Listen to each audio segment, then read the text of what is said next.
Welcome to the Fulfilled After 50 podcast. We are your hosts, Alice and Carol. Join us each week for your fun dose of inspiration and healthy tips you can use every day so you can live the healthy and fulfilled life you desire and deserve. Welcome to Fulfilled After 50, our podcast where we have a special guest on today. Yeah, we couldn't be more excited. We have Allison Monternock with us, and she is with a business that we're going to let her talk to you about. But she's going to share with us some information about how to best manage your stress, because we all have that in our lives, don't we? So we're so excited to hear what she has to say, and we know that you will be as well. So tell us a little bit, Allison, about you and how this whole thing came to be, and a little bit about what it is that you do. So I've been a nurse for about 20 years, and during my career, I witnessed a lot of things, personal moments with patients and family members, and I really was inspired by some of the ways that people reacted during hard situations. And what actually ended up happening was I then had a situation in my life where my mother had a series of unfortunate events and really delayed taking care of herself. This was, she got divorced, and then she got laid off from a job, and then she ended up actually not taking care of her health, basically. I'll just leave it at that. Right. And so during that event with her, I was really trying to support her and everything that I could, and ultimately, help her grow and learn about the power of how she could in turn change her life around through changing her mindset and setting goals and becoming more basically in control of her own life, when I think she used to think that everything was happening to her and that she wasn't really in control. Right. Yeah, that's an awesome story. It's like stress creates so much illness and health diseases that I think that a lot of people don't realize when you experience a lot of stress and anxiety in your life, just the illness that can come out of, especially unforgiveness. And I've come from a divorce too, so I completely relate to that too, and just how you move past it. So how do you tell your patients what to do and how to relate to the stress?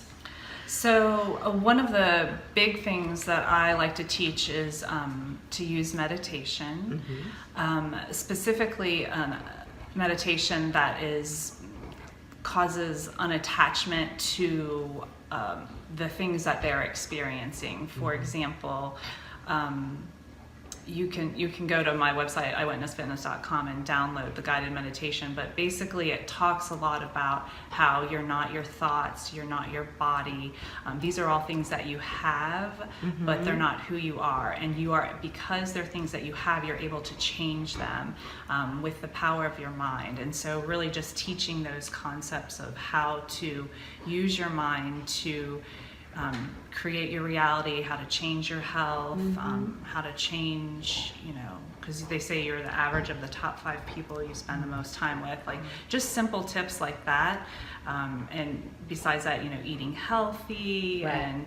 And then the main thing truly is, and this is what was the issue with my mom, was that a lot of times what you're supposed to be doing, right, but you just don't do it. So then it's right. digging into right. what are the blocks, and it comes a lot to that forgiveness and and not only of other people for experiences that you have had, but for yourself, and taking extreme ownership of co-creating those events and situations. So I find that really interesting, because in nursing we're trained really more to address the physical body and to treat the symptoms versus getting to the root of the problem and integrating our mind. And so unless we're in, you're just trained that way, and unless you're in mental health or behavioral sciences, that's really not something that we're taught to include necessarily as a part of our treatment plan.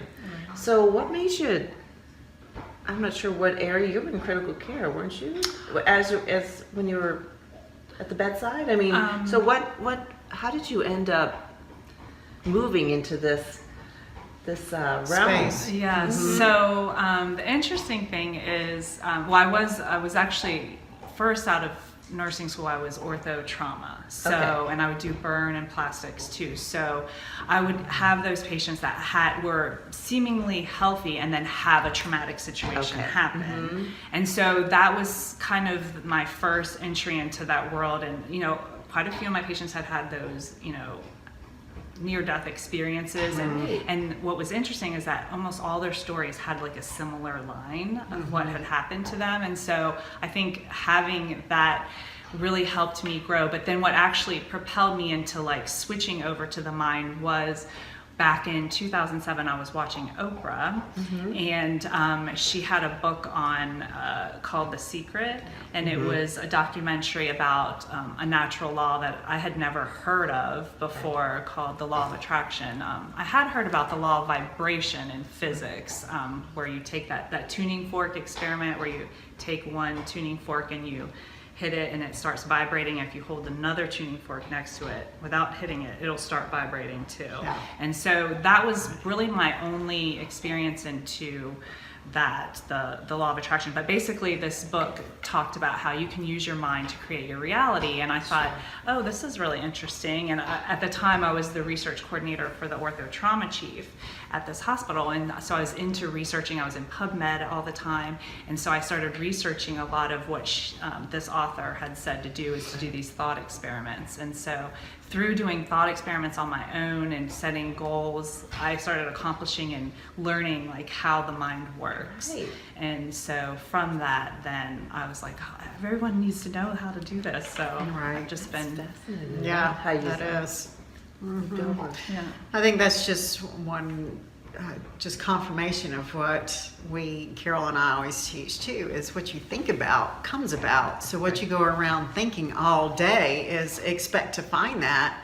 And I know that Allison and I were talking too, and we always are talking about that powerful statement of I am.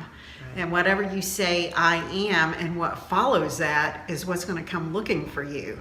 So be careful of your words and your thoughts, because really, in the world today, it's you versus you. It's not anybody else. It's you versus you, meaning like your thoughts is what is like your mindset all Right. day long. Right. I think the exciting thing too is that in the past, sometimes these sorts of treatments or thought processes that we talk openly about, Right. like we're talking openly about today, was really considered more woo-woo, kind of like hocus pocus. Why would I even concentrate on that?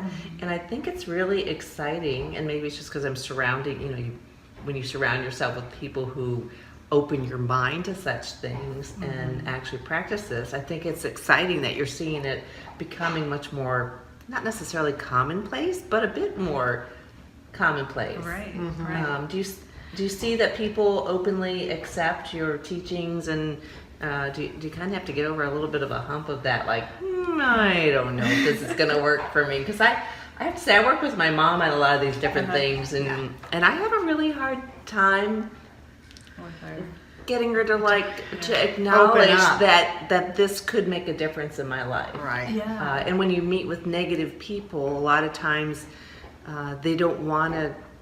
I don't know if they don't want to open up, but they have a really hard time opening up to things that can potentially improve their disposition.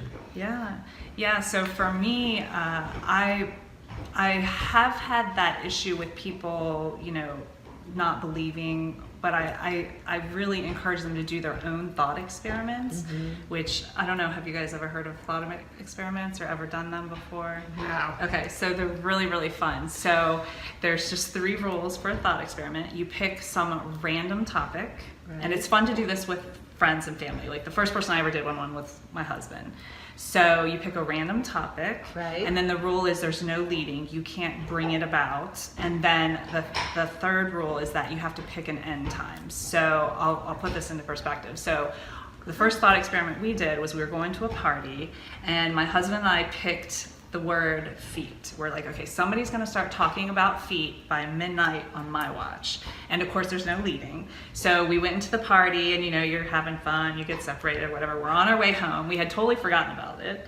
We're on our way home, and I go, oh, did anyone talk about feet? And I was like, no. And he's like, oh, me either. And I was like, okay. So we just kind of went on our way. Right. We got home. I checked my email. This was like before smartphones, so I had to like actually get on the computer. And I checked my email, and my girlfriend had sent me like 5 pictures of her feet, because she was like pregnant with her second child, and she didn't have swelling on her first kid with her ankles and all that. She's like, what do you think? Because she's got like a heart condition. And I was like, John, come in here. Right. And so I was like, look. And so we were looking at the pictures, and he was like, wait, what time is it? And I looked, and it was like 11:50. So we had made it. So that was like our very first thought experiment. So I really encourage people to play with it and do these thought experiments, because then what happens is, so for us, we started doing more and more thought experiments and just having fun with it and learning. There's all kinds of little tips and tricks to this. Right. And then what happened to us was one day, literally we were just talking about something and it would happen, and we weren't even intending it. And then we got a little freaked out.